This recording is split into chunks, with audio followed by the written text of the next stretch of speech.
कभी black hole के बारे में सुना है? यह ब्रह्मांड की सबसे रहस्यमयी और दिलचस्प चीजों में से एक है। सोचो, स्पेस में एक ऐसी जगह जहां ग्रेविटी इतनी स्ट्रांग, इतनी पावरफुल है कि कुछ भी, लाइट भी इसके खिंचाव से बच नहीं सकता। इस कॉस्मिक वैक्यूम क्लीनर को ब्लैक होल कहते हैं। ब्लैक होल बड़े बड़े कॉस्मिक ड्रेन की तरह होते हैं जो पास आने वाली हर चीज को अंदर खींच लेते हैं। लेकिन चिंता मत करो, ये धरती से बहुत दूर है। तो ये अजीब चीजें बनती कैसे हैं और जो चीजें इनमें गिर जाती है उनका क्या होता है? चलो ब्लैक होल्स की अमेजिंग दुनिया एक्सप्लोर करते हैं। पता है ना, स्टार्स कैसे चमकते हैं? ये चमक उनके कोर में हो रही न्यूक्लियर फ्यूजन की वजह से होती है। वो अपने कोर में फ्यूल बर्न करते हैं। इस प्रक्रिया में हाइड्रोजन हीलियम में बदलता है और बहुत सारा एनर्जी रिलीज होती है। लेकिन स्टार्स भी हमेशा के लिए नहीं रहते। जैसे जैसे उनका फ्यूल खत्म होता है, उनकी चमक भी धीरे धीरे कम होने लगती है। जब एक बहुत बड़ा स्टार का फ्यूल खत्म हो जाता है तो वो अपनी ही ग्रेविटी के नीचे दब जाता है। यह प्रक्रिया बहुत ही तेज और शक्तिशाली होती है। इसी दबाव से स्पेस में एक ऐसा एरिया बनता है जहां बहुत ज्यादा डेंसिटी और ग्रेविटी होती है, एक ब्लैक होल बन जाता है। ये एरिया इतना डेंस होता है कि लाइट भी इससे बाहर नहीं निकल पाती। सोचो, सूरज जितने मास को एक छोटी सी बॉल में दबा दिया जाए जो बस कुछ मील चौड़ी हो, यह कल्पना करना भी मुश्किल है। लेकिन ब्लैक होल्स में यही होता है। ब्लैक होल इतने डेंस हो सकते हैं, उनकी डेंसिटी इतनी ज्यादा होती है कि वो स्पेस टाइम को भी मोड़ देते हैं। ये ऐसा है जैसे हाथी को अपनी जेब में डालने की कोशिश करो। ये एक मजाकिया तुलना है, लेकिन ब्लैक होल्स की डेंसिटी को समझने के लिए ये एक अच्छा उदाहरण है। यही जबरदस्त डेंसिटी ब्लैक होल की एक्सट्रीम ग्रेविटी बनाती है। ये ग्रेविटी इतनी शक्तिशाली होती है कि ये आसपास के सभी ऑब्जेक्ट्स को अपनी ओर खींच लेती है। ब्लैक होल्स के पास से गुजरने वाले स्टार्स और प्लैनेट्स भी इसकी ग्रेविटी से बच नहीं पाते, वो इसके अंदर खींचे चले जाते हैं। ब्लैक होल का इवेंट होराइजन वो पॉइंट होता है जहां से कोई भी चीज, यहां तक कि लाइट भी वापस नहीं आ सकती। इसे पॉइंट ऑफ नो रिटर्न भी कहते हैं। ब्लैक होल्स का प्रभाव सिर्फ उनके आसपास के ऑब्जेक्ट्स तक ही सीमित नहीं होता, वो पूरी गैलेक्सी के स्ट्रक्चर और मूवमेंट को भी प्रभावित कर सकते हैं। कुछ ब्लैक होल्स सुपरमैसिव होते हैं जो लाखों या करोड़ों सूरजों के बराबर मास रखते हैं। ये गैलेक्सीज के सेंटर में पाए जाते हैं और उनकी ग्रेविटी बहुत ही शक्तिशाली होती है। ब्लैक होल्स के आसपास का मैटर, जैसे गैस और डस्ट, एक एक्रीशन डिस्क बनाता है। ये डिस्क बहुत तेजी से घूमती है और एक्स-रेज जैसी हाई एनर्जी रेडिएशन रिलीज करती है। कभी कभी ब्लैक होल्स से पावरफुल जेट्स भी निकलते हैं जो लाइट स्पीड के करीब होते हैं। ये जेट्स बहुत दूर तक फैल सकते हैं और गैलेक्सी के बाहर तक पहुंच सकते हैं। ब्लैक होल्स आपस में टकरा भी सकते हैं। जब दो ब्लैक होल्स मर्ज होते हैं तो ये एक बहुत ही शक्तिशाली इवेंट होता है जिससे ग्रेविटेशनल वेव्स पैदा होती है। ये ग्रेविटेशनल वेव्स स्पेस टाइम में रिपल्स की तरह फैलती है और इन्हें हम स्पेशल डिटेक्टर्स की मदद से डिटेक्ट कर सकते हैं। ये वेव्स हमें यूनिवर्स के कुछ सबसे रहस्यमयी और शक्तिशाली इवेंट्स के बारे में जानकारी देती है।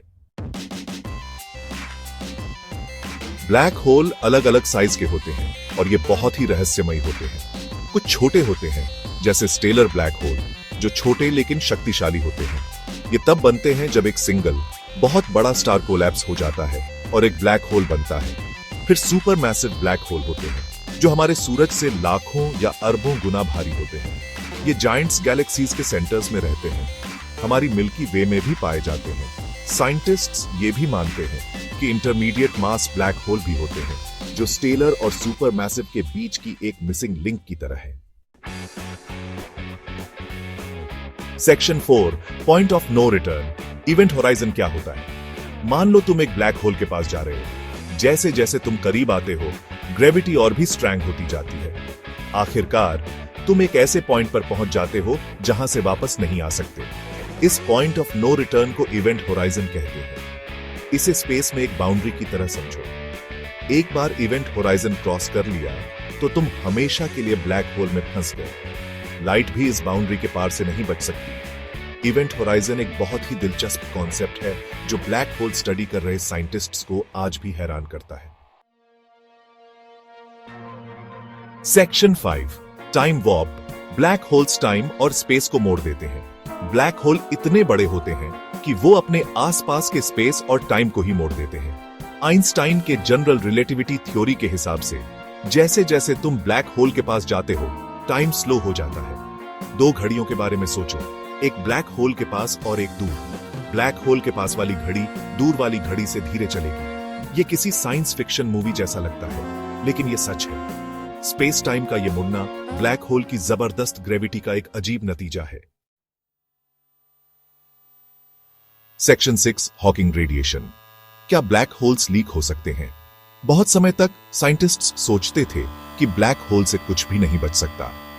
ब्लैक होल्स को एक तरह का कॉस्मिक वैक्यूम क्लीनर माना जाता था, जो हर चीज को निगल लेते हैं, चाहे वो लाइट हो या मैटर।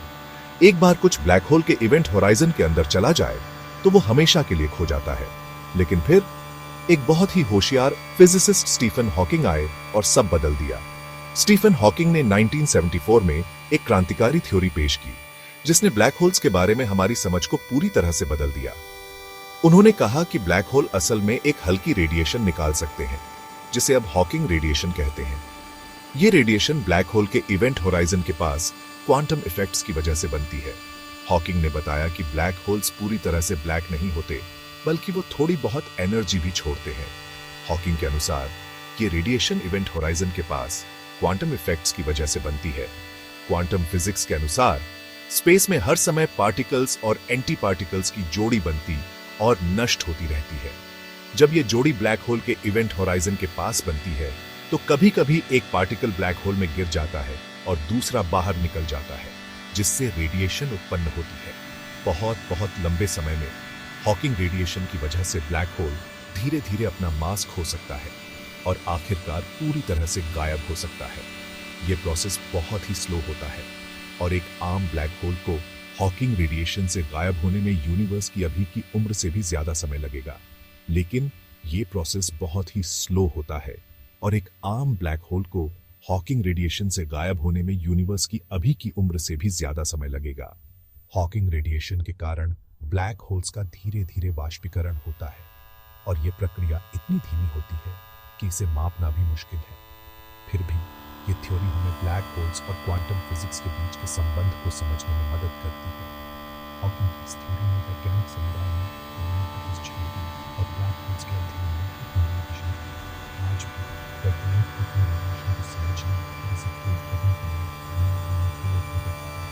हॉकिंग की इस खोज ने हमें भी सोचने पर मजबूर कर दिया कि ब्रह्मांड में रहस्य छिपे हो सकते हैं, जिन्हें हम अभी तक नहीं समझ पाए हैं। भविष्य में जैसे जैसे हमारी तकनीक और भी उन्नत होती जाएगी, हम ब्लैक होल्स और हॉकिंग रेडिएशन के बारे में और भी गहराई से जानने लगेंगे। हो सकता है कि इन हॉकिंग रहस्यमय वस्तुओं के बारे में सवालों के जवाब पा सकें।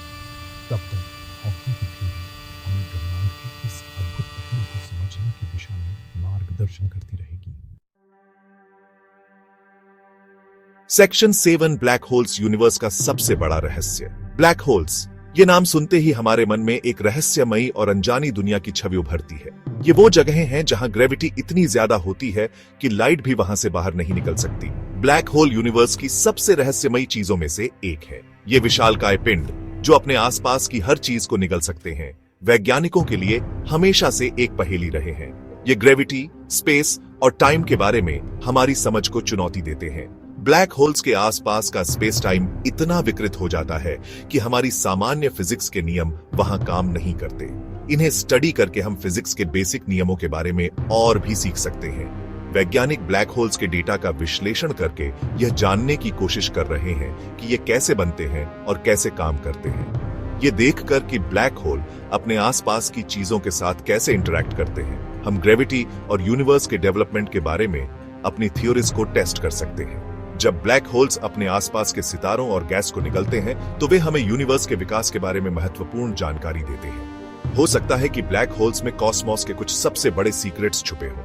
ये रहस्यमयी पिंड हमें ब्रह्मांड के उन पहलुओं के बारे में बता सकते हैं जिनके बारे में हम अभी तक अनजान हैं। कौन जाने, जैसे जैसे हम यूनिवर्स और उसके कई अजूबों को एक्सप्लोर करते रहेंगे, हमें और कौन सी अमेजिंग डिस्कवरीज मिलेंगी। हर नई खोज हमें ब्रह्मांड के रहस्यों के और करीब ले जाती है और हमें यह समझने में मदद करती है कि हम इस विशाल और अद्भुत ब्रह्मांड में कहां फिट होते हैं।